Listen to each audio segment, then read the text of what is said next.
I hope na yung mga kabataan natin, no, they receive something from the Lord.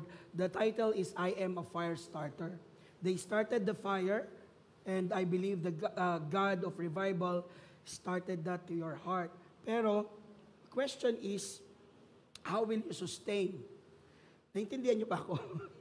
So how will you sustain? The same way sa ating mga adults na nandito, you know, when we receive Jesus Christ, there's a fire that started inside our heart. Pero ang tanong, kumusta na ba yung init na yon sa puso natin? No? And today, I would like to share to you, no, kung paano natin mapapanatili yung pagliyab ng apoy, no, yung pag-ibig natin sa Diyos. Kaya today, no, pinamagatan ko ang aking ituturo ngayon ng sabay-sabay yun. Gatong liyab. Amen. So gatong liyab. Ano nga ba yung gatong? Panggatong. Diba? So, nakarinig na ba kayo ng ganitong kwento? Is it sounds familiar? Sabi niya, John, sabi ni Mang Kepweng, wala ka daw isang salita. Sabi mo daw dati magda-diet ka na. Pero tuwing January 1, February 1, March 1, hanggang December 1, hindi naman daw nakita na pumayat ka. No? Sabi naman ng isang kaibigan, ay, wala ka pala eh. Wala ka palang word of honor eh, hanggang salita ka lang. Then merong isang nanggatong, bumulong siya, sabi niya, gatungan mo pa, pikunin mo. Sige, sabihan mo, tutuyan. Oo nga, diet mo daw eh. Pero nung nakita niyong may party-party, merong handahan sa piyestahan, lakas kakain eh, inubos lahat. Tinikman mo, unang-una mo, tikim-tikim lang daw siya, pero bumalik 3 beses. Diet yan. Huwag ka Brad. Nung nagpa-fasting yan, fasting mo daw. Fasting siya pag nakaharap sila pastor. Pero sabi nung kapatid niya, pag uwi nila kumain ng kanin. No? Ay, wala ka pala dyan eh. Ganyan ka pala eh, di ka pala totoo eh. So, pinagkakaisahan siya. Sounds familiar? Sa magkakaibigan, magkakapatid, may nanggagatong. No? Dahil nanggagatong, lalong nag-iinit, lalong nasasaktan. Pero ang pag-uusapan nating paggatong ngayon is kabutihan. Ang platong na dapat nating ginagatungan is yung ating pananampalataya sa Diyos. Hindi yung panggagatong ng pambubuli sa iba. Which is normal sa ating mga Pilipino kasi sa atin masaya yun. Sa atin masaya. Pero dun sa ginagatungan, baka masakit na pala. Agree? No? Samahan niyo ako, tulungan niyo ako. Dapat tulungan niyo ako. So, sa Old Testament, I want to share to you, no, sa Lumang Tipan, sa Leviticus chapter 6 verse 13, it tells about us the fire on the Jewish altar. Yung Jewish altar, it should be yung burning, sabi niya, the fire shall ever be burning upon the altar, it shall never go out. Hindi dapat nawawala yung apoy, no, doon sa altar. Bakit? Because this command binigay doon sa mga Levita. Can you say Levita? Levita. No, hindi Nobita, hindi Doraemon, Levita. Or in English, they are the Levites. No? They are the one who are in charge in tabernacle. Tabernacle is, in the Old Testament, ito yung sambahan nila. Okay? So, the fire had to always be burning so that burnt sacrifice could be offered at any time. Merong sinasakripisyo at sinusunog para, no, bago pumasok doon sa templo. No? So, sino nga ba yung mga Levites? Sino nakakakilala sa mga Levites? 1, 2, 3, 4. How about yung iba? Hindi nyo kilala yung mga Levites? Okay. Sige, konting background tayo para may matutunan kayo. Sa Old Testament, bago ka pumasok sa templo, meron tinatawag na high priest. Can you say high priest? High priest. And then the priest. No? Pinakamataas na pare, and then merong Levites. Levita. Okay? So, itong mga Levita, no, sila yung mga katulong ng mga pare sa loob ng templo who performs subordinate services. Can you say subordinate? Subordinate. Services associated with public worships. So, in short, nakikinig ba kayo? Yes. In short, sila yung musicians, gatekeepers, guardians, temple officials, judges, craftsmen. No? So in short sa atin, for example, sino ang high priest natin ngayon? Si Jesus. Tapos, as a pastor, I am the priest. Yung ano yung nasusulat sa balita, sa magandang balita ng Diyos, isi-share ko sa inyo. Who are the Levites? Worship leaders, drummers, ushers. So yan yung mga nag-usher. But basically, ang number one na Levites na matatawag, yung mga worshipers. Naintindihan? No? Now, sabi yon, makikita natin sa Leviticus chapter 6 verse 8 to 13. Sabayan niyo ako, pakibasa ng malakas. The Lord said, give a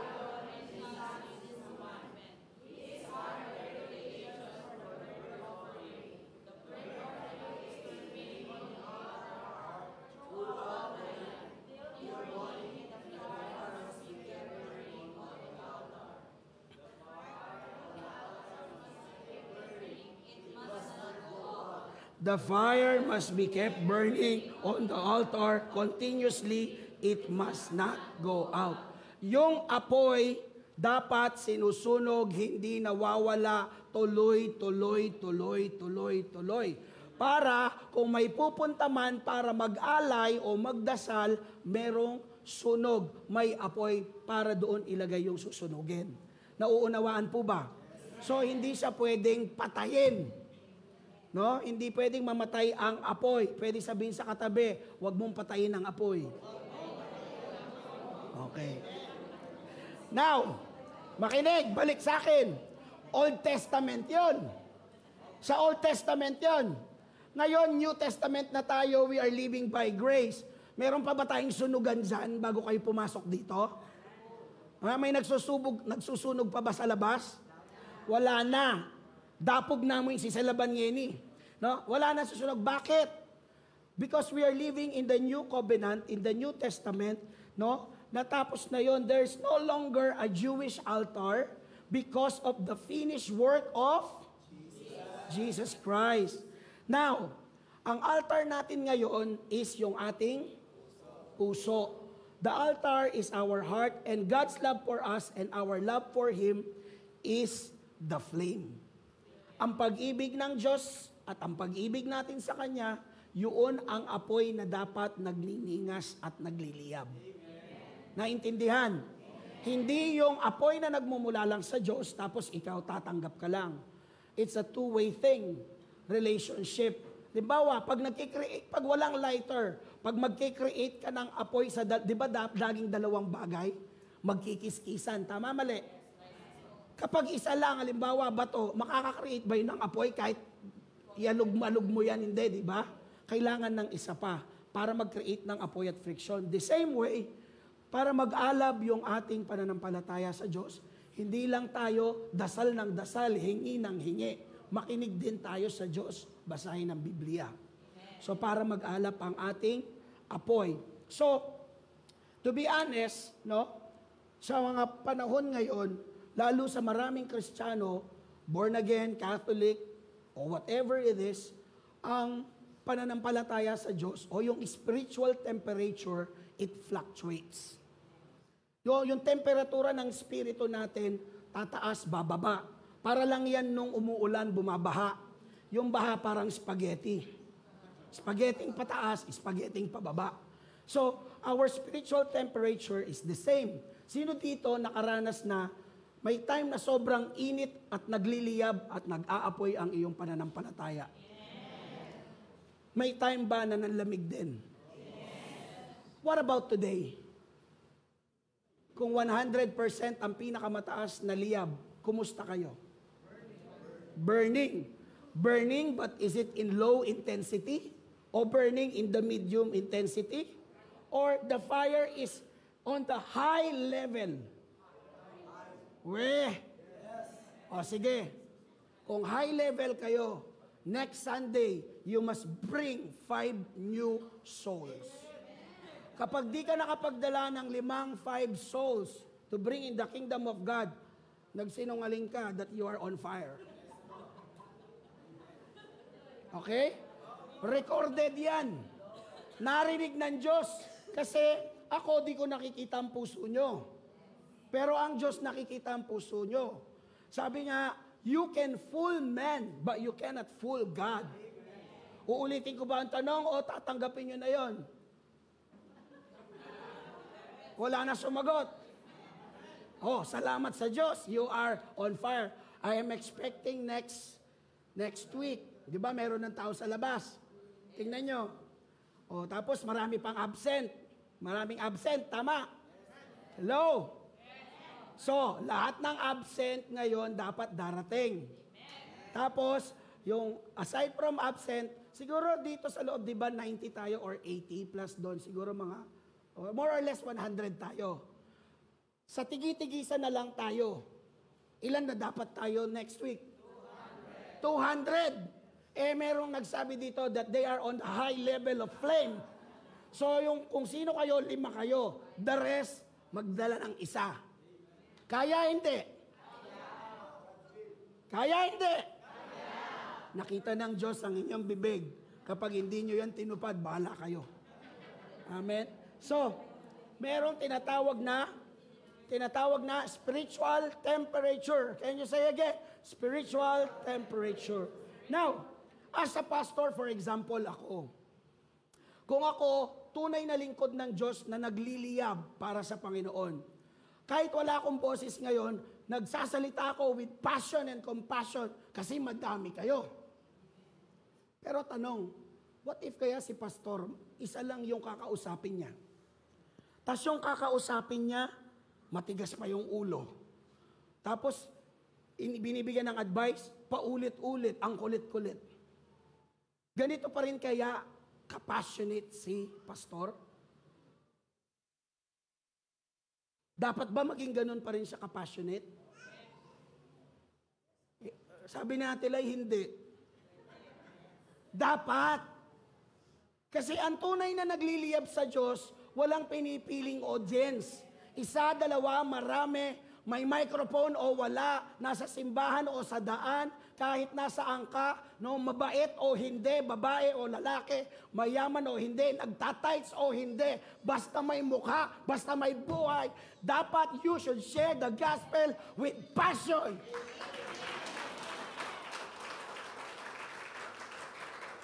And sa mga pumalakpak, wag lang kayong papalakpak, gawin nyo din. Sa mga nag-amen, narinig kayo ng Diyos.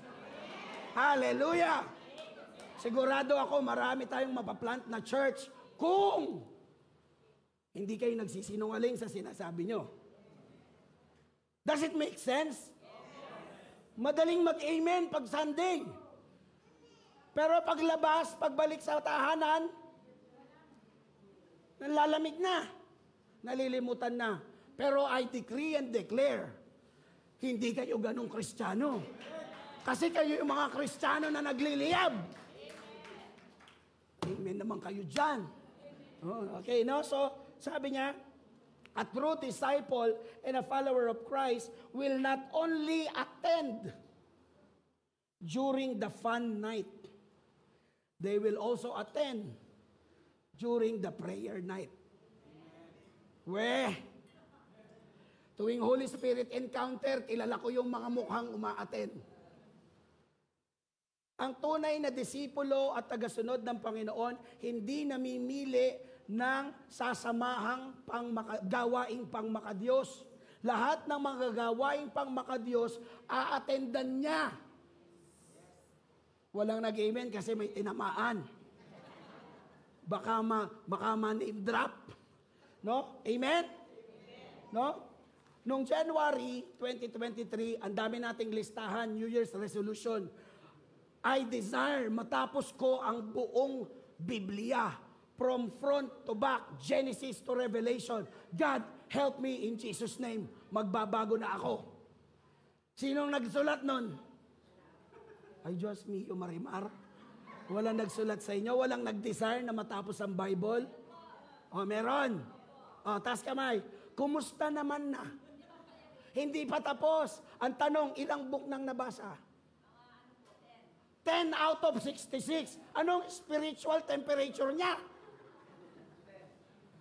High, medium o low? Low. Kasi 10 out of 66 eh. Ikaw 8 buwan na. Tama, mali?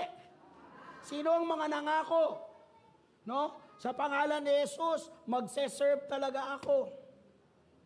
Magiging life group leader na ako. Total, dati naman na ako leader. Madali na sa akin yan. Pero ngayon, August 2023 na. Nagbalik loob ka, 8 buwan na. Pero kumusta ka na? Ayun, pasulpot-sulpot pa rin. Palitaw. Di ko sinasabing ikaw. Ito talaga, Ate Mel. Sabi niya, yun naman eh. Di ikaw yun. Huwag mo depensahan sarili mo. Ano ba yun? Ayan, di ko na naman alam yun. Ang tamaan, huwag magalit. Ano ba yun? Bato-bato sa langit. Ang tamaan, huwag magalit. Oo. No? Sino nakaka-relate? Ang dami-dami mong gustong mangyari January. Patapos na naman yung 2023, wala ka pang nagsisik. Ang tanong, nagliliyap ka ba nun? Hindi. No? So, paano ba natin mapapapanatili, no, yung fervent flame for God so that it will burn into our hearts para ito ay patuloy na umapoy sa ating mga puso. So, from this wonderful account of resurrection afternoon walk with Jesus, sino may alam nitong kwentong to? Yung afternoon walk, no, nung Resurrection Sunday, bago mag-resurrection, yung road to Emmaus. Hindi paus, Emmaus. Sino naman may alam ng story na to? Yung bago mamatay si Kristo sa krus, wala. Tapos sasabihin nyo, high yung inyong flame. Wala. O sige, i-remind ko kayo. Kasi today, I will unpack to you paano ba o ano ba yung panggatong. No? Introduction pa lang tayo, meron akong 4 na po. Ba't kayo tumawa? On fire naman kayo, di ba? Oh, ang on fire, walang pinipiling at walang inaantay na oras. Oh, nung sila Jesus Christ, naglalakad 7 days a week.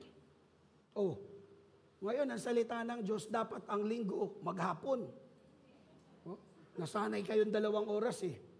Gawin nating 6 na oras ngayon. Okay lang. No? Okay. Amen. Sinong hindi nag-a-agree? Pwede na umuwi. Magluluto si Nanay Emerida. Okay. So, tuloy natin. No? Paano nga ba? At ano yung panggatong na makakatulong, no, sa patuloy na pagliyab ng ating pagmamahal sa Diyos? No, I will share to you yung sa Luke chapter 24. So mahaba to, sa verse 1 to 53. Kung babasahin ko to, talagang abutin tayo 5 oras. No? So assignment ninyo. Pakisabi sa katabi nyo, basahin mo mamaya pag uwi. Lucas chapter 24. Okay. Ayan. Sa mga nanonood online, type din pag may time. Ayan. Okay, akin na para mabilis na. Oh, akin na. Oh. Hoy, tama na. Okay, nakinig na sa akin. Okay na, Mark? Amen, okay na. So, ito yung road to Emmaus. Ang Emmaus, ito ang isang village doon sa Israel. And on the afternoon of the resurrection day, no, 2 disipulo ni Jesus ang naglalakad. No, mula sa Jerusalem papunta sa kanilang village na Emmaus. Can you say Emmaus? Sabi sa verse 13, now that same day, 2 of them were going to a village called Emmaus, about 7 miles from Jerusalem. They were talking with each other about everything that had happened. As they talked and discussed these things with each other, Jesus himself came up and walked along with them. So 2 plus 1 equals? Hello? 2 plus 1? 3 na sila, kasama nila si Jesus. But they were kept from recognizing Him. So ano yung 7 milya? Gaano kalayo ang 7 milya? Ilang kilometro? No? Ang 7 milya, around 12 kilometers, something like that. Pero kung lalakarin mo to sa normal na facing, No, maybe 2 hours and 20 minutes na lakad. Hello? So bakit ko sinasabi sa inyo, itong background na ito, sa 2 oras marami na bang pag-uusapan? Hello? Alam mo, 2 oras at kalahati, magpipreach ako sa inyo. May time na maiinip ka, antukin ka. Yung totoo, Ate Joy. Ay, kausapin kita 2 araw. No? So, let's take this time para yung nuggets natin. No? Sabi niya, 4 na uri ng panggatong. Number 1, gatungan mo ng panalangin. Sabi mo, gatungan mo ng panalangin. Ang panalangin, laging nasa points yan. Araw-araw, linggo-linggo. Tama, mali? Kasi ang panalangin, this is the way of our communion with Jesus. Ano yung communion? Yung bang Holy Communion na isusubo? Ang communion is pakikipagliig, pakikipagkaisa kay Jesucristo. Basahin natin sa verse 32. Kasi di ba 53 verses? Verse 32, pakitulungan ako. They asked each other, were not our burning within while talk with us on the road and open the scripture to us. They asked each other, were not our hearts burning within us while he talked with us on the road and opened the scripture to us? Sabi niya, gatungan ng panalangin. Ang pananalangin, kanino ka nananalangin? Kay Jesus Christ. So when they are talking with them, nakikipag-usap yung 2 disipulo sa kanya. Sino siya? Si Jesus. Balikan natin verse 30. When he, Jesus, was at the table with them, he took bread, gave thanks, broke it, and began to give it to them. Then their eyes were opened, and they recognized him, and he disappeared from their sight. So, when he was at the table with them, ibig sabihin si Jesus Christ. Pero nung naglalakad sila, sabi nila, he talked with us. So, communion is more on talking to one another. So, pag nagdadasal tayo, nakikipag-usap ba tayo sa Diyos? Ang pakikipag-usap sa Diyos ay galing sa ang pagdarasal ay hindi dasal na paulit-ulit. Aba, Ginoong Maria, napupuno ka ng grasya. Tapos ang bilis-bilis pa, di mo naman naintindihan. Ang tunay na pananalangin ay nagmumula sa puso. Sinasabi mo kung anong kalooban mo sa Panginoon. Paano mo naman mapapakinggan ng Diyos? Basahin ang Biblia. Doon sasagot ng Diyos. Or sometimes, the Lord will speak through people na nag-a-advise sa atin. Or sometimes, tumulala ka lang. Tumingin ka sa kalangitan. Sino dito nakaranas? Halimbawa kami, naranasan namin. Di ba halos 1 buwan umuulan? Nagfa-fasting kami. Lord, ibigay mo na sa amin yung camp namin, wala nang ulan. On the last day, August 3rd, malakas pa rin ang ulan. August 4, praise God, maaraw. Nakapag-camp kami. Anong ginawa namin? Kami ay nanalangin, nag-fasting. Guess what? August 5. Nung dito na kami, wala na kami doon kila Mindong. Umulan ulit. Isn't it amazing? Hello, di ba kayo namamangha? Gusto nyo kasing miracle, yung patay na buhay eh. Okay, that's a miracle. Pero milagro din, imagine mo, 1 buwan umuulan, 1 araw tumigil, tapos bumalik ulit. Hindi pa kayo naniniwala na dininig ng Diyos yun? Nangyari yan. God is good. Kaya gatungan natin ng panalangin, no? So, in James chapter 5, verse 16b, sabi niya, tulungan niyo ako. The prayer of a righteous person is powerful and effective. Praise be to God dahil powerful tayo. Amen. Effective ang prayer natin. Effective ba dahil mabait kayo? May effective ba dahil nagdasal kayo ng mahaba? Hindi nyo ako nagigets. No. It's not about how long your prayer is. It's not about how good you are. It's about the Jesus Christ that you receive. All glory belongs to Jesus. Hindi yung kalwalatian, me, myself, and I. Dahil ako, nagdasal kasi ako ng mahaba. Pag nagpe-pray kasi ako, sobrang lakas. Para akong Armalite. Kasi yung dasal mo mahina. Kaya ako lang ang sinagot. Mali. Glory belongs to Jesus alone. Amen? So nagiging righteous tayo, nagiging powerful and effective ang dasal natin dahil kay Jesus. Very good. No? And nagiging mainit yung prayer natin because of our availability. Can you say availability? Ang availability kasi, there is a power to accomplish. Anin mo ang abilidad na magdasal kung hindi ka naman available para magdasal? Tama, mali? Aanin mo ang magaling na singer kung hindi naman lagi, wala namang oras para mag-practice? Tama, mali? Aanin mo ang magaling na drummer, gwapo pa, ang galing-galing, pero hindi naman makapunta sa araw ng linggo. Magagamit ba siya? Hello, may kausap ba ako? So, availability can do much. You must show up. Kailangan mong magpakita sa presensya ng Diyos. Kailangang makita ng Diyos na lumuluhod ka. Kailangang makita ng Diyos na nagdadasal ka. Sa totoo lang, sa Biblia, ang sabi niya, bago ka pa magdasal, alam na ng Diyos ang kailangan mo. Tama, mali? O Lord, bakit kailangan ko pang magdasal? Tama, mali? Bakit kaya? Because God longs a relationship and communion with you.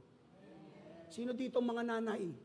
Pinalaki nyo ang inyong mga anak mula baby hanggang high school kasama nyo. Nung nag-college at nagtrabaho, hindi na umuuwi. Hindi nyo naman sila kailangang maglinis. Actually, kaya nyo maglinis, tama? Pero text nyo yan, Nak, kailan ka uwi? Pakilinis mo nga yung toilet ko kasi madumi na. Nak, kailan ka uwi? Uwi ka naman. Hindi nyo masabi na mimiss nyo lang sila. Ang dami-dami pang dahilan minsan. So, the very reason is that you want to have communion with your sons and daughters. May kausap ba ako? Amen. Tama, mali. Hindi naman sa kailangan nyo yung pera nila eh. Tama? Biglang may nagsalita. Ay, mali pastor, kailangan ko yung pera niya. No. So, it's more of the relationship. Can I hear an amen? Amen. No? I hope and pray na tayo, lalo na sa mga kabataan. Kabataan, makinig. Be available. Huwag kayong maging anemic. Ano yung anemic? Kung may available, may anemic. Anemic, maputla. They have always reason not to pray. Hindi po ako nakapagdasal eh. Bakit? Late po nagising eh. Eh di pagising mo, mag-pray ka. Eh paggising po kasi meron na akong ginawa. Eh di habang nagtatrabaho ka, magdasal ka. Mga anemic. Sinong anemic dito? Anemic, magdasal. O kaya ito, magdarasal pagkakain na, Lord, thank you for this food in Jesus' name. Amen. Nagdadasal ka ba araw-araw? Opo. Paano ka magdasal? 3 times a day, Pastor. Wow, praise the Lord. Nakasama ko maghapon. Yung palang 3 times a day, tuwing kakain lang. Tapos isang linya lang. Thank you, Lord, for this food. Amen. Anemic. Mga anemic. When you pray, you spend more time with Jesus. No one is righteous. No one is righteous. It's not about us. But we became righteous when Jesus Christ died on the cross for your sin. And God sees Jesus when we pray. Hindi nakikita ng Panginoon yung tayo. Kasi sa totoo lang, kahit Kristiyano tayo dito, makasalanan pa rin tayo. Amen. Nagkakasala pa rin tayo. Hindi naman tayo perfecto. Naging perfecto tayo dahil tinanggap natin si Kristo. So sa tuwing magdarasal tayo, ang nakikita sa atin, krus ng Kalbaryo. Banal na dugo ni Kristo. Naintindihan? Pag tinanggal mo yon, hindi ka na nananampalataya kay Kristo, kahit mag-pray ka, hindi ka naririnig. Why? Wala kang kabanalan. Nagiging banal ka lang dahil kay Kristo. Hello? Nawawala ba yung kabanalan? When you renounce your faith kay Kristo. Pag sinabi mo, di naman ako naniniwala kay Kristo eh. Tao lang yan eh. Be careful. No? Because faith is very crucial. And so, there is a power in our prayer. Kaya nga sabi sa Matthew chapter 6 or 26 verse 41, patulong.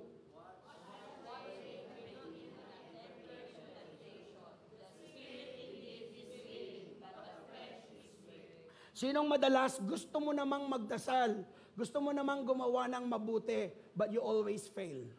Taas kamay. Parang konti lang ang honest dito. Di ba? Once in a while, tama? May perfecto pa dito sa isang araw?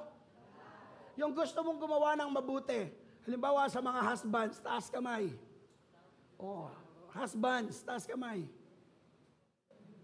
Sigurado ba kayong napapasay niya yung mga asawa nyo araw-araw?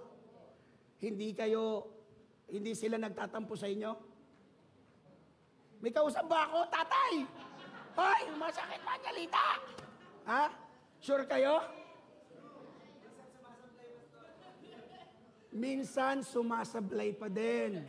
Tama, mali? Hello? No? So, all we need to do, no, is to pray. Sa mga nanay, mga asawa, inangak-ngakan nyo ba yung mga asawa nyo lalaki?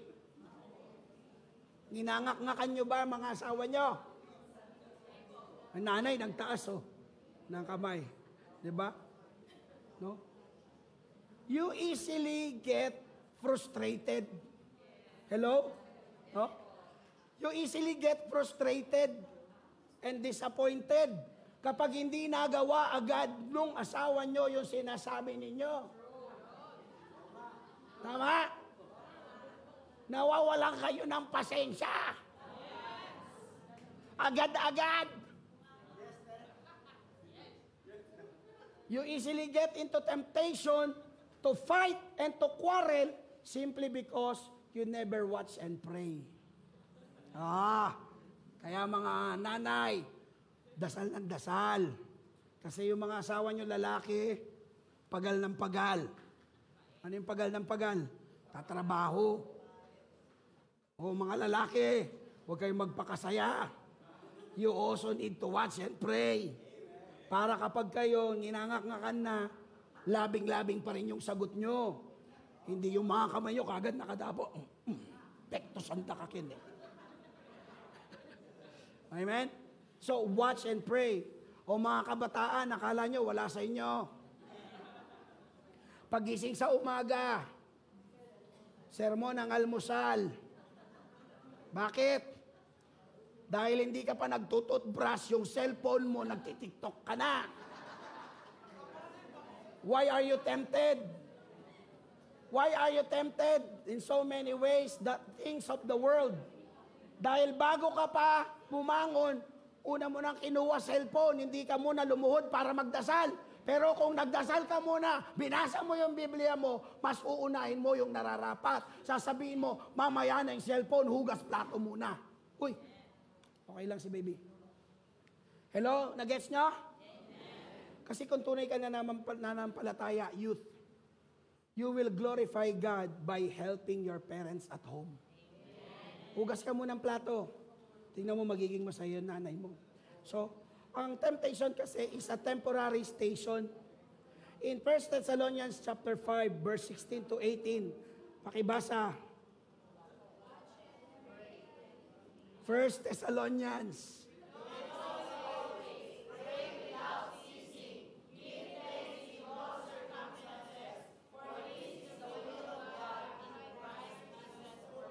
Sa NLT version, always. Never stop.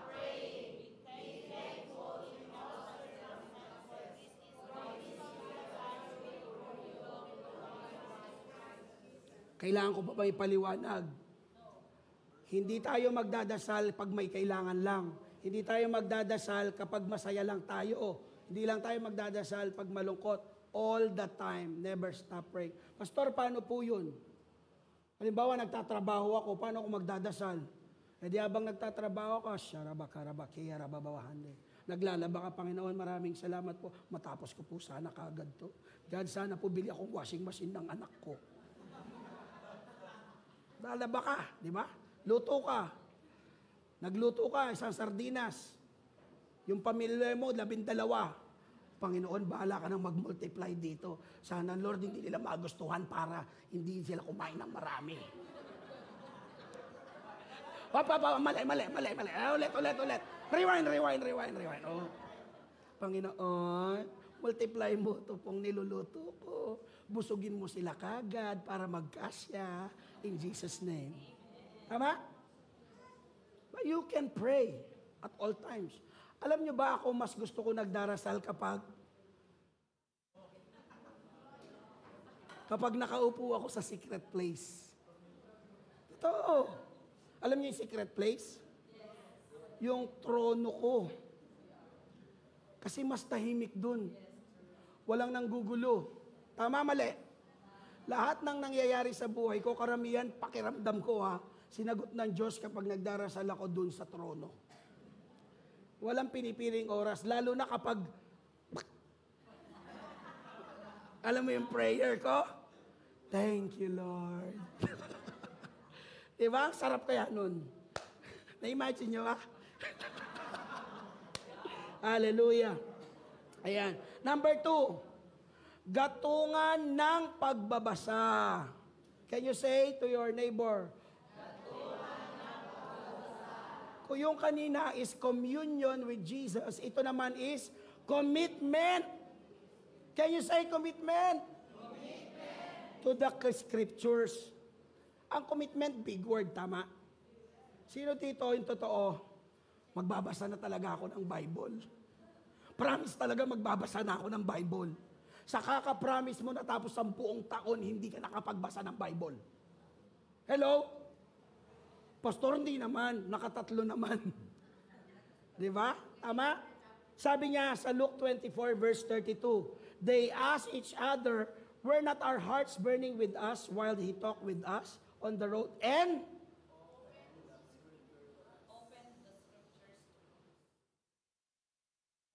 tulungan niyo ako. And open the scriptures to us. Verse 44. He said to them, this is what I told you while I was still with you. Everything must be fulfilled that is written about me in the law of Moses, the prophets, and the Psalms. Then they will open their minds so they will understand the scriptures. Amen. Napakaliwanag, no, that it is written about me. Anong nakalagay dito? Hello? Anong nakalagay dito? Salita ng Diyos. Patungkol kay Jesus lahat. Old Testament, New Testament, magdadirect yan kay Jesus Christ.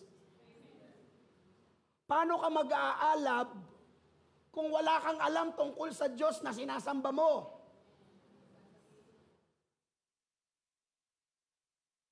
Halika, mag-mentoring ka, hanap ka ng mentee mo. God's will, Pastor, darating tayo dyan. Paano mo malalaman ang God's will, di mo pinabasa?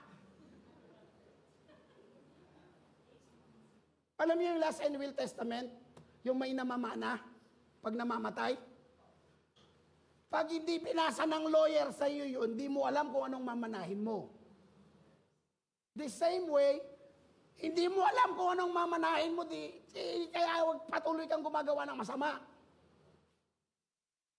Maraming Kristiyano ang patuloy na nasasaglak sa kasamaan kasi hindi nila alam kung ano yung mamanahin nila. Yung iba naman, alam lang ang mamanahin nila, pero hindi nila alam yung proseso paano nila mamamana. Hindi ako galit. Sakit lang lalamunan ko. Naunawaan. So, kailangan nating gatungan ng pagbabasa ng Biblia para magliyab tayo. The reason why nanlalamig tayo, kasi wala tayong alam.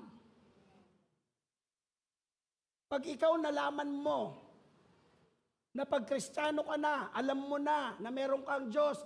At sabi ng Diyos, kailangan mong sumunod sa salita niya. Pero hindi ka sumusunod. Sapat na ba yon para maligtas ka? Hindi ka sigurado. Kasi hindi mo binabasa yung Biblia. Pero kung alam mo ang pangako at sinasabi ng Diyos kung paano talaga makakapunta sa heaven, seryoso ako. Marami ka pang tanong, marami kang malalaman. There are so many things that you need to be done. Hindi ka lang uupo dyan. Hello? No?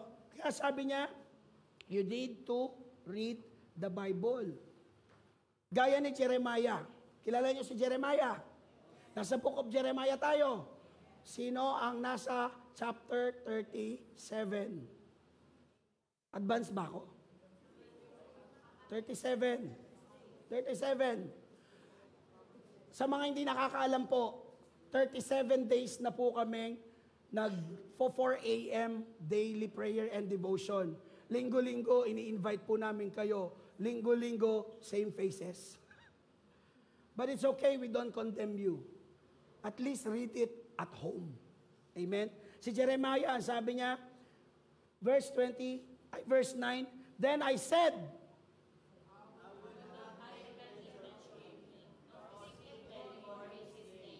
but his word as a burning fire.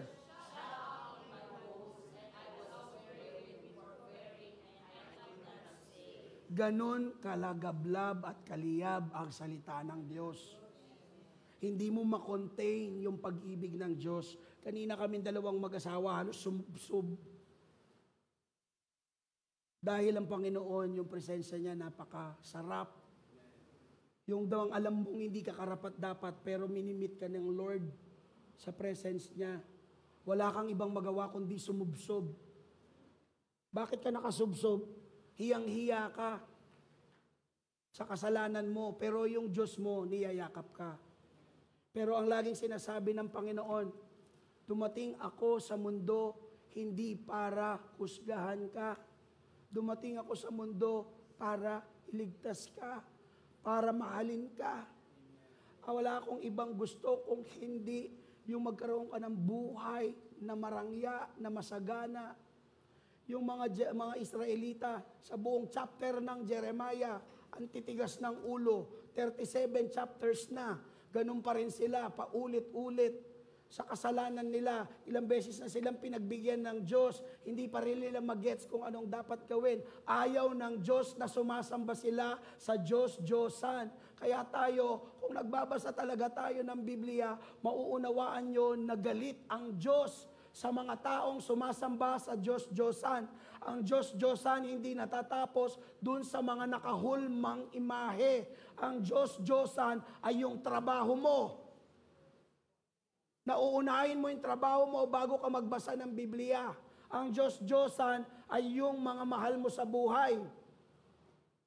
Kung bigyan mo ng atensyon ng asawa at anak mo, ganun-ganun na lang, halos mamatay ka na sa pagod, mabigay mo lang yung gusto sa kanila. Pero yung 15 minuto na magbasa ka ng Biblia, hindi mo mabigay dun sa Diyos na nagbigay ng buhay sa'yo. Diyos-Diyosan din minsan ng pamilya.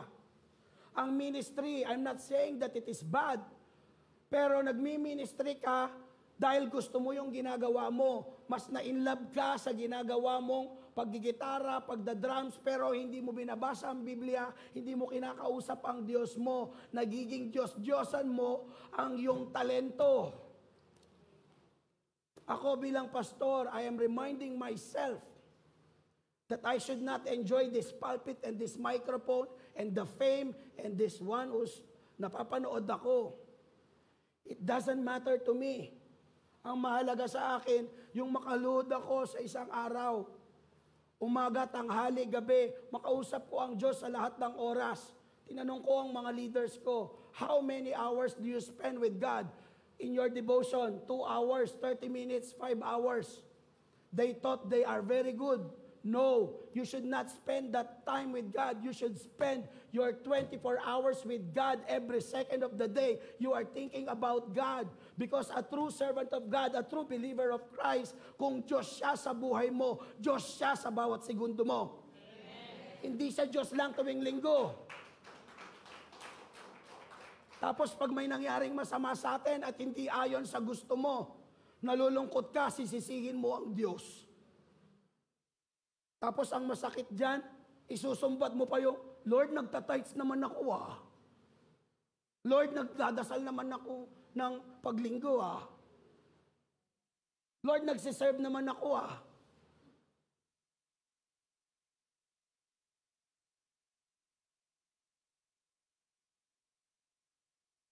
This is something that you need to ponder. You know, in our church, lagi ko sinasabi, there's no sugarcoating. Kasi pag ako sinugarcoat ko to, ako ang kawawa.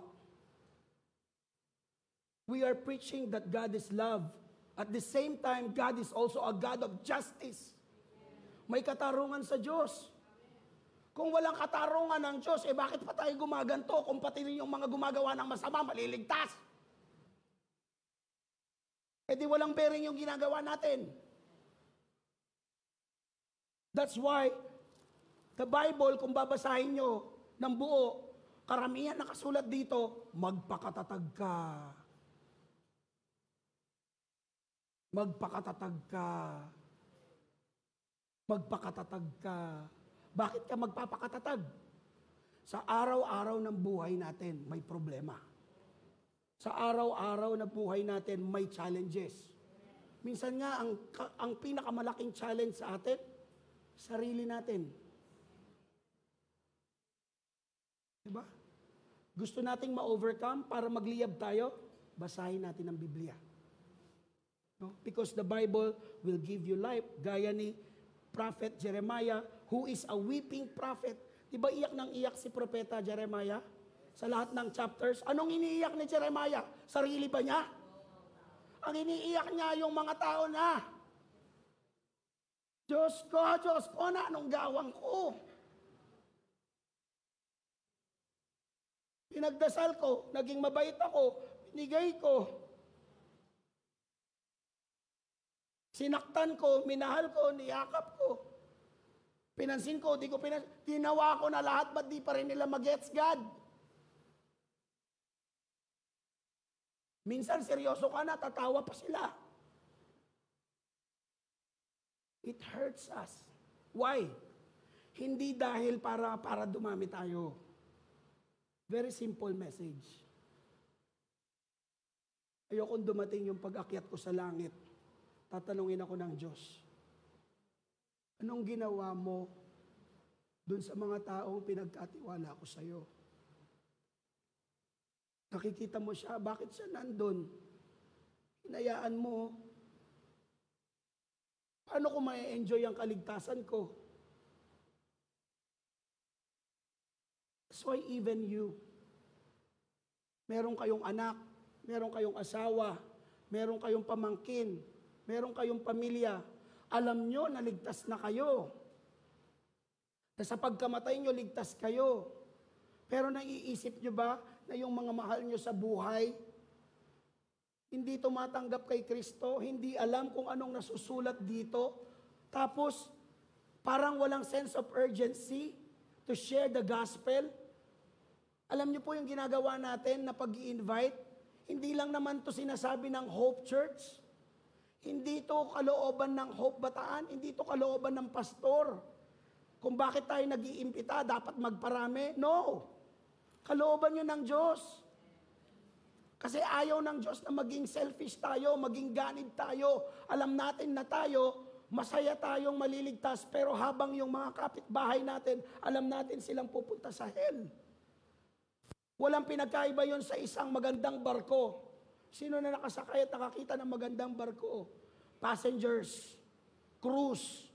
Nasa cruise ka, pa-wine-wine ka, pakain-kain ka, enjoy ka. Habang may nakikita ka doon sa dagat, nalulunod, wala kang pakialam.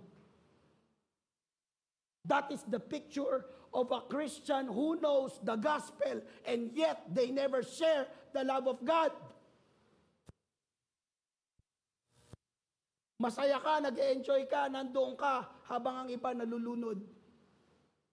I challenge you, church, read your Bible para malaman nyo yung purpose nyo. read your Bible para magliyab kayo. Magliyab kayo at magkaroon kayo ng desire na mas lumapit sa Diyos at magtiwala sa Diyos.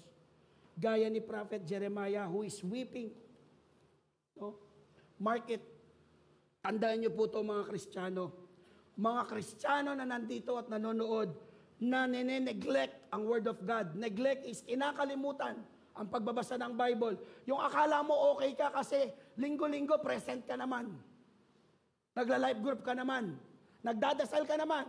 Pero hindi mo binabasa ang Bible. Ito po yung tandaan nyo. Hindi ka nagbabasa in a continuous basis. You are headed to lukewarmness. Papunta ka sa lukewarmness. Ano yung lukewarmness? Maligamgam. Maligamgam o malamig. Ang pagiging maligamgam at malamig is no sitting to God. No sitting meaning disgusting. Gusto niyo ba yun? Grabe namang manghusga si pastor. Yung Diyos nga din naman nanghuhusga. Oy, be careful. Maliwanag sinabi niya sa Revelation chapter 3, verse 16. So because you are lukewarm, neither hot nor cold, I am about to spit you out of my mouth. Idudura ka ng Diyos. Ako ba nagsabi nun? Biblia. Meron pang isa. Hindi lahat ng tumatawag sa aking Diyos ko, ay makakapunta sa kaharian ng Diyos. That's why, church, we need to be careful. Kailangan nating panghawakan yung pagbabasa ng Biblia, ang pananalangin, ang pagliyab at pag-apoy natin sa Panginoon. Because if not, hindi ko kayo masasagot. Hindi tayo pupunta sa langit as Hope Church. Pupunta tayo sa langit isa-isa. Anong ginawa mo? No? Which is most people, they are dying down. Akala nila yung attendance nila will make them holy. Ang attendance doesn't make you holy. Prayer and the Word of God does. To be honest with you po, ito nga sinasabi ko, malilimutan nyo eh. Ito po sinasabi ko, hindi magpapabago ng buhay nyo. Kasi salita lang ng tao, opinion. Alam nyo po kung anong magpapabago sa inyo? At alam nyo po kung ano yung pinakamakapangyarihan? Salita ng Diyos. Iba ang motivation sa truth. Ako, I'm motivating you. Ako, I'm inspiring you. Pero ang katotohanan na magpapabago at magpapatibay sa inyo, ito. Kaya nga po sinasabi ko sa inyo, kahit pakinggan nyo ang 1,000 preaching ko, kahit tuwang-tuwa kayo sa akin pag nagpipreach ako at nakaka-relate kayo, hindi po kayo babaguhin nun. Siguro may inspire kayo. May encourage kayo. Pero pakiusap ko po, unahin nyo to. Dito kayo mag-dwell. Dito kayo magbabad. 1 chapter a day. 1 chapter a day. Alam nyo po, ginagawa namin dito, 5 kami. Sa 1 chapter, 5 kami. 1 oras lang. May kasama pang prayer. So, ibig sabihin, sa 1 oras divided by 5, kaya na ang 15 minuto. O di 1 chapter sa umaga, 1 chapter sa gabi. Masasaktan ba kayo sa 30 minutes nyo? Eh kung magtrabaho kayo, wagas. 8 oras, 12 oras. Eh kung mag-check kayo ng mga test papers ng exam. Diba? Kung magbilang nga kayo ng mga nabenta nyo sa manok nyo, aabutin kayo ng 1 oras kasi puro coins. Yung paglakad nyo, pag dinideliver ninyo yung mga binibenta ninyong mantika, itlog, takes time. Wala akong pinaparinggan ha. Yung paglalaban nyo, o ito pang pinakamasakit, yung pagtunganga mo at pag-iisip ng problema mo kung saan ka kukuha ng pagkain. 1 oras, 2 oras. Tapos sasabihin mo, hindi ka muna magla-life group. Hindi muna ako mag-chat sa inyo kasi hindi okay ang buhay ko. Okay ba ang buhay mo kapag hindi ka umaten, lalo kang masisira. Lakas ng amen ni Ate Mercy, parang siya yun. Ikaw yun? Nakarelate si ate. I don't name drop, pero siya nagsabi. Pero, nakaka-relate po tayo. Pasensya na kayo pero I really need to share this sa inyo. No? Siguro naman, ang pagpaliban natin ng 1 oras sa pagkain pisikal, hindi maihahambing dito sa kinakain natin ngayon. Amen? No? So, sa dami kasi nang nakausap ko, ang number 1, kung bakit hindi sila nakakapagbasa ng Bible, wala po akong time. Hello? May 24 hours ka. No? It's not that we don't have enough time. Ate Loren, gising. It's not that we don't have enough time. The issue is, Ate Loren, nasa na? Palakpakan natin si Loren. Nandyan yan. Okay. It is not that we don't have enough time. The issue is our heart, our values, and priorities. Puso, number 1, puso. Pangalawa, anong pinapahalagahan mo? Anong pinakamahalaga sa'yo? Pangatlo, anong priority mo sa buhay? Di ba dapat si God? O dapat may oras sa Kanya? Di ba? Kasi even si Jesus Christ, God yan sa Mark chapter 1 verse 35, early in the morning, He wakes up. Nagigising siya ng maaga para magdasal. So why we cannot? Who is more busy and tired than Jesus kumpara sa atin? Alam niyo ba ang account ni Jesus Christ in 3 years of His ministry? Early in the morning, 3 a.m., He will pray hanggang gabi na yun. Tapos walang pahinga, day in, day out. Tayo nga nakakapag-siesta pa, di ba? Nakakanood pa tayo ng K-drama minsan, di ba? Soap opera. O merong iba sa inyo, hindi man, pero napupunta sa ibang bagay. No? So we have time. Pare-pareho tayong may 24 hours. Choices lang po, nagkaiba. No? John chapter 5, verse 4 to 5. Sabayan niyo ako. Remain in me, as I also remain in you. No branch can bear fruit by itself. It must remain in the vine. Neither can you bear fruit unless you remain in me. I am the vine. You are the branches. If you remain in me and I in you, you will bear much fruit. Apart from me, you can do nothing. Our fruitfulness comes from our intimacy with God. Amen? Gusto nyo maging fruitful sa trabaho? Unahin nyo ang Diyos. Gusto nyo magkaroon ng high honors with high honors, mga youth? Hello, mga youth. Gusto nyo magka-high honor? Unahin nyo ang Diyos. Mga nanay, gusto nyo matapos kagad yung labahin nyo na sobra-sobra yung sabon ninyo tsaka yung down ninyo? Gusto nyo? Unahin nyo yung Diyos. Hindi ko sinasabing mali yung ginagawa nyo. Ang sinasabi lang, unahin nyo yung Diyos. No? Priorities. We must sacrifice our time with God. Can I hear an amen? Gaya nito, can we sacrifice another 1 hour?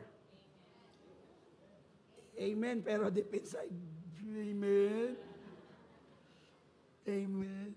No? Number 3. So may 37. Gatong ng pagbabahagi. Can you say, gatong ng pagbabahagi? Compassion for souls. Ano kanina? Communion with Jesus. Number 2, commitment to the Scripture. Ano yung number 3? Compassion for souls. Luke chapter 24, verse 33. Sabayan niyo ako, they got up and returned at once to Jerusalem. There they found the 11 and those with them assembled together and saying, "It is true, the Lord has risen and has appeared to Simon." Then the two told what had happened on the way and how Jesus was recognized by them when He broke the bread. May nakita silang 11. Sino yung 11?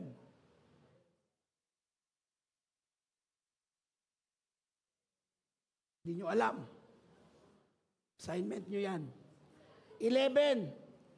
Then, ano yung sinabi nila? Uy, totoo. Totoo nga. Hindi sila nagbibiro. Nabuhay muli si Jesus. Buhay si Jesus. Walang nag-aamin. Buhay si Jesus. Buhay si Jesus. Buhay si Lord. Hallelujah!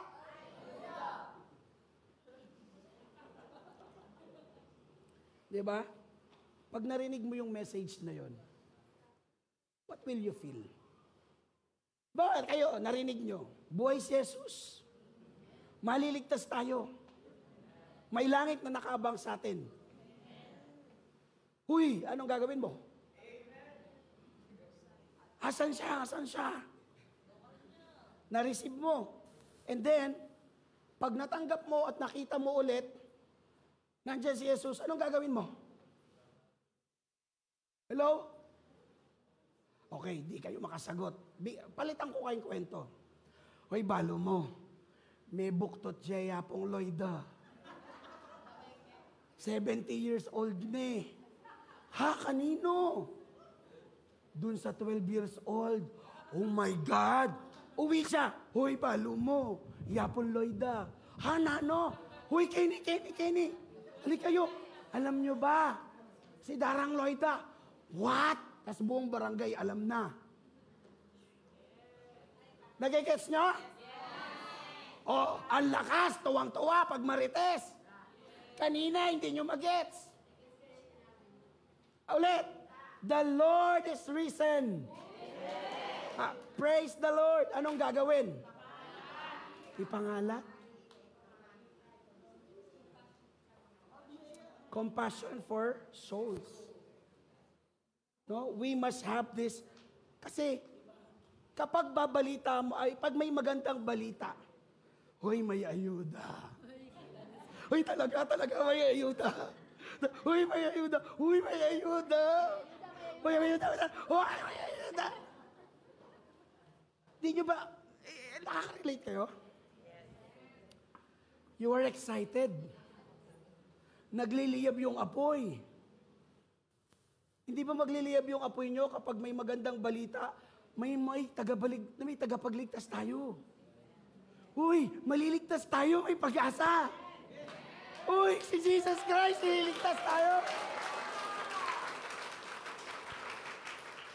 Hindi kayo papalakpak. Dapat kayo din, sasabihin nyo sa iba, uy, may pag-asa.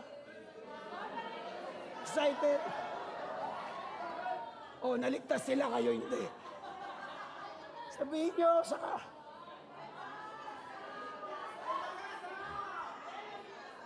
Jesus is alive! Diba?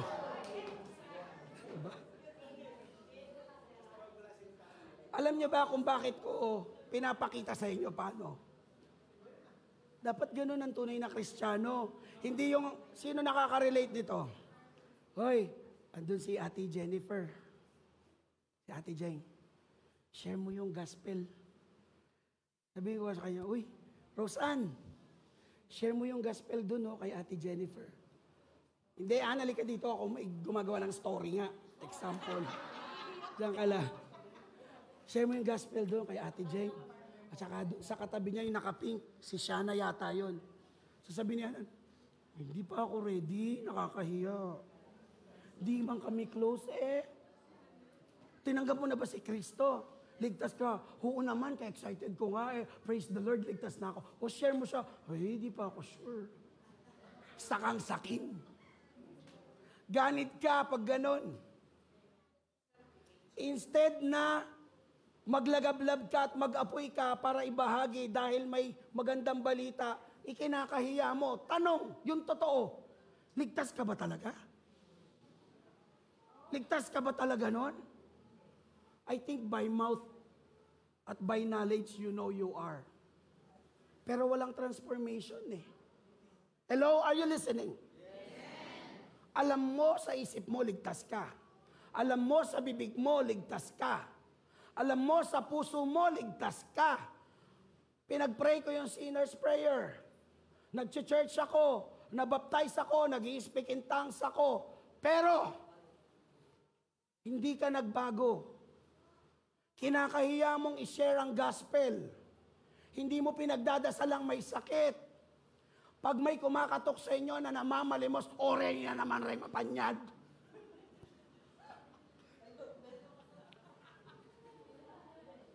Lalakad ka sa palengke, bargain.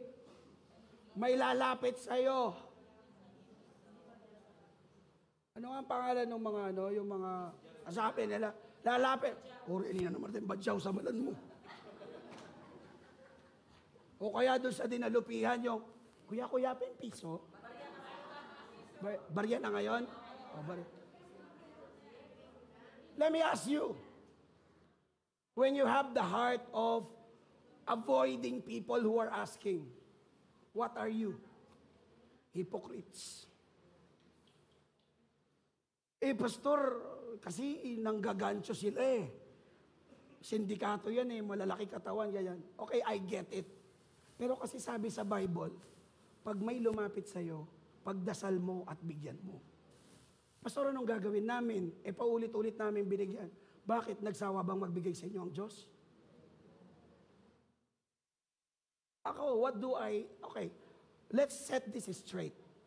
Pag ako nakikita ko yung badyaw at malaki pang katawan sa akin, malakas, tapos mas kumikinang pa yung mukha niya sa akin dahil sa kudjik niya. Parang maganda pa yung porcelana pa yung kutis kesa sa akin. Sometimes, really, no, parang meron kang thinking na, bibigyan ko ba talaga to?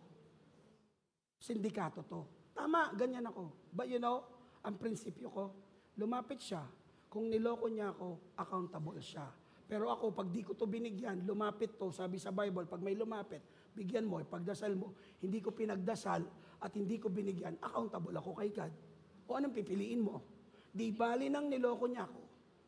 Basta tinupad ko ang gusto ng Diyos. Amen? Dati nagbibigay ako 20-50 sa kanila. Nung nalaman ko paulit-ulit, kilala mo na yung mukha eh. 5 piso na lang, nagbigay pa rin ako. Hello? No? So, let's be careful. You must have compassion for people. Amen? Sa mga life group natin, life group leaders, may inalagaan tayo, may mga nakasama tayo, nawala. Mga nawawala. Ay, masakit sa buntok. Makakasakit sa buntok ta, pastor. Ulit-ulit. Sometimes it makes sense. Kasi even me, sometimes I'm offended. Pero alam nyo, go back to the basic. Kaya tayo nilagay na leader ng Diyos para maging shepherd. Gaya tayo ng Panginoon dapat na ang lahat ng tupa aalagaan, kakalingain. Hindi yung lumabas na sisipain mo pa palaga palabas. Ayaw niya. Meron ka bang pusong gaya ng pastol? Pag ganon? No. Pero, kung makasalanan yon, mahirap siyang mahalin, pero binigay siya sa inyo ng Diyos, kahit sakit siya sa ulo, you kill them with kindness. O iningabiyas mo, after 1 week, o iningulam mo, attend ka sa church, busy po ako eh. Okay. Pengin pambili ng gamot, ito. Attend ka sa church next Sunday, may gagawin po ako eh. Okay. Lalapit ulit. Ito. Bigay ka ng bigay. Pero pag inimbitan mo, ayaw. Sometimes nakakasawa, tama mali. You feel that you are abused and taken for granted. Tama mali. Human as we are. Tao tayo eh. Pero, ang sabi ng Panginoon, pag may banal na spirito ka at may Kristo ka, dapat merong kang pusong gaya ni Kristo. You will still help even if wala kang matatanggap pabalik. Hindi yung kukuha ka, hingi ka kay Lord, biniyayaan ka, sakmalan may Kenny. No? Hingi Lord, okay, meron, buo. Imagine mo, isang jar, binigyan ni Lord, napuno, tinakpan mo ng cover, ayaw mong pamigay, bumangnas siya. Tama? Try nyo, paglagay kayo ng bigas na may konting tubig, pag puno, takpan nyo, mabubulok. Pero try nyo, yung lalagyan, buhos nyo, wag nyo talagyan ng takip, pero patuloy nyo buhusan, ano mangyayari? Aapaw, pag umapaw, kakalat. Pag kumalat, maraming mabibiyayaan. Pero ito, hindi to titigil. Kasi alam nito ang tagapagbigay, uy, good steward to. The more you give, the more you receive. The more you receive, the more you give. It will be continuous. Bakit ang ibang tao nawawalan? Sakim, ganid, selfish. Bakit po yung mayayaman, mas lalong yung mayaman? Hindi nyo sure. Mayaman sila sa pera pero hindi sila mayaman sa kaligayahan. Mantakin nyo, mga bilyonaryo, mas masakit ang ulo kaysa sa atin. Tayo, pagpagod tayo nag-deliver at nagbigay o ng gupit, barbershop, no? Maghapon. Paghiga mo, walang kahirap-hirap, tulog. Yung mga bilyonaryo, isang oras lang ang tulog. Bakit? Di sila mapakali. Kasi kapag bumagsak kayong stocks, bilyon ang nawawala sa kanila. Iisipin mo, ikaw bilyon ang nawala sa'yo, hindi mo isipin. Oh, that's why they are very busy. So, compassion is very important. Pag-ibig, sa pagmamahal sa bawat isa sa atin. No? Hindi lang sa gusto mong mahalin. Minsan kasi ang tao may ganyang ugali. Parang trip kong bigyan to. Kasi mabait to eh. Tuwing araw ng linggo, alam mo ba yun? Siya yung nagwawalis doon sa harap ng gate. Kahit di inuutusan. Ito, bibigyan ko to. Kuya, kape ka dito. Kuya, 500 extra. Atid mo ko sa palengke, kuya. Palengke, one time lang, binayad mo 500. Uy, maragul yan ni pastor. Ali mo na bibiyeni. Ika, pastor. 50 mo, pwede na. Di, kuya, blessing ko sa'yo yan. Right? Pero, bro, ipakilinis mo nga yung ano. Pastor, busy ako mamaya na. Bala ka sa buhay mo. Tama ba yun? Lumapit sa bigla. Pastor, kailangan ko po ng allowance. Baka pwede mo akong tulungan kahit ngayon lang. Wala po akong pangkain. Hindi. Tutusan kita minsan, ayaw mo sumunod eh. May Kristo ka ba? Wala. Anong pinagkaiba mo sa mundo? Kung ang mamahalin mo lang yung kaibig-ibig. Wala kang pinagkaiba sa mga taong walang pananampalataya. Tama, mali. Pero kung halimbawa, hindi ka ibig-ibig, 1,000 sa'yo. Kahit di mo ko sinunod. Yung kaibig-ibig, 500. What does it mean? You are compelled by love. You have that compassion kasi lumapit, pagpapakumbaba na yun eh.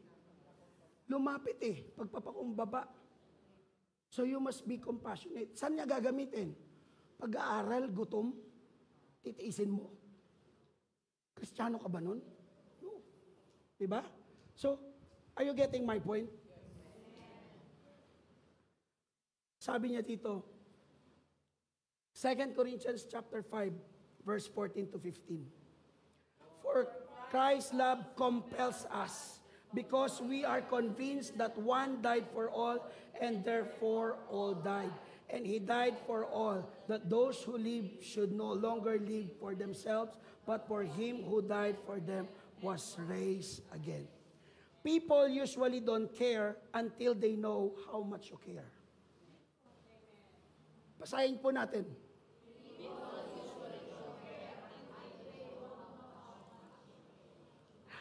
Gutom na kayo? Sige. People usually don't care until they know how much you care. Compassion, no? We should be passionate and compelled by the love of Christ. Bakit? Because Jesus Christ also died for you and for me. Luke 19:10, for the Son of Man came to seek and to save the lost. Kung tayo niligtas ng Diyos, kung tayo mahal ng Diyos, sino tayo para hindi magmahal? Hello? Amen? Are you still with me? No? Gusto kong basahin tong 1 Corinthians chapter 3 verse 1.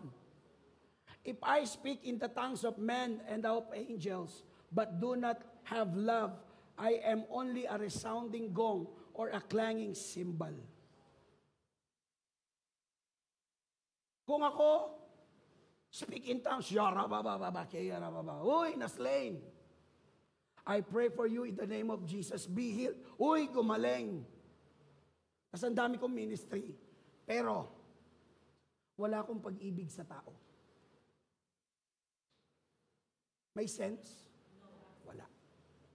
Whatever you do, kahit na maganda, kung walang pagmamahal, it's useless. Because God is love. Amen. So we must be compelled by the love of God. No? Sabi nga doon sa kanta, Spirit touch your church, stir the hearts of men, revive us, Lord, with your passion once again. I want to care for others like Jesus cares for me. Let your rain fall. Amen. Gaya ng pag-ibig ng Diyos sa atin, dapat libre nating binibigay ang pag-ibig sa kapwa natin. I hope and pray that you will faithfully sow the seed of God's Word in the hearts of those around us. Wala na nag-amen, wala nang pagmamahal. May joy pa ba? Nakikinig pa ba? Gusto pa ba ang salita ng Diyos? High level pa ba? Yung temperatura? Pahina ng pahina. 11:30 pa lang eh. Diba 6 hours hanggang 5 p.m.? Chill lang kayo. O, 38 na lang. 36.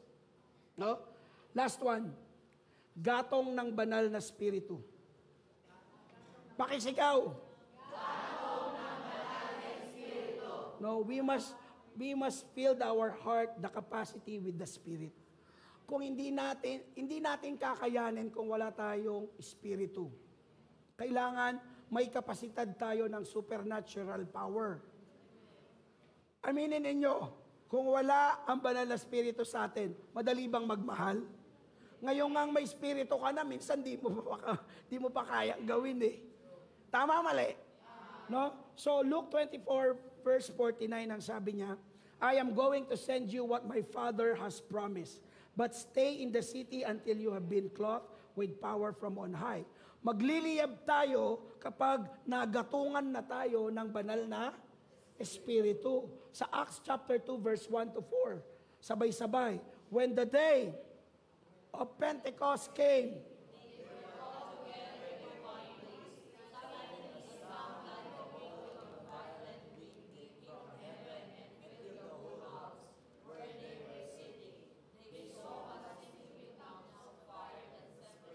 and came to rest on each of them.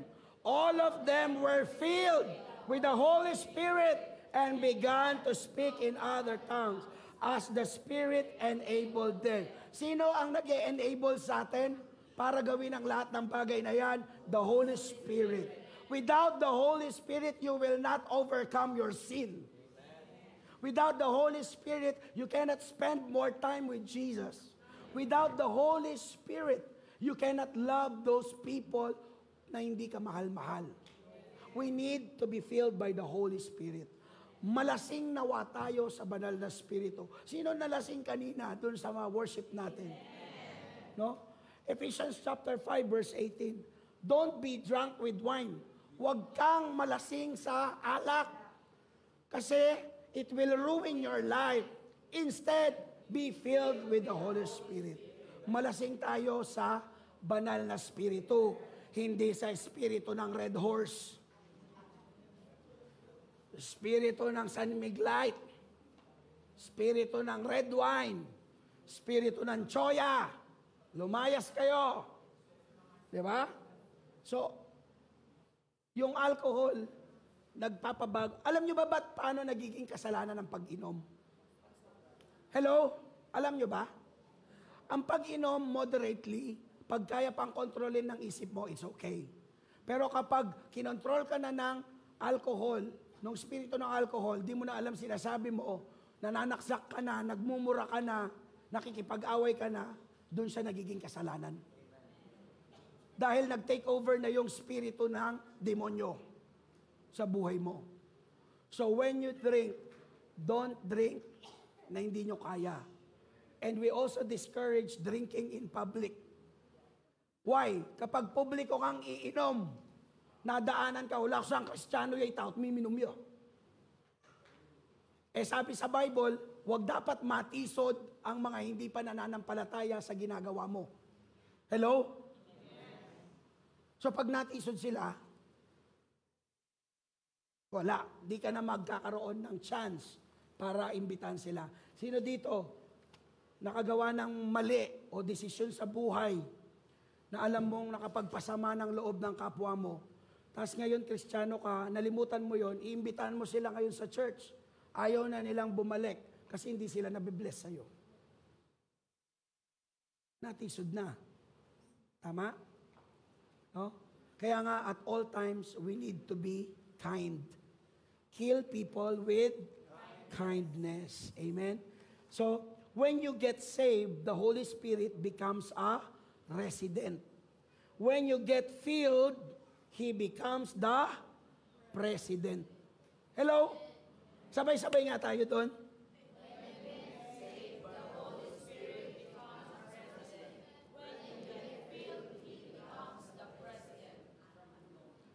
Nung tinanggap natin si Kristo, nandito na ang banal na Espiritu.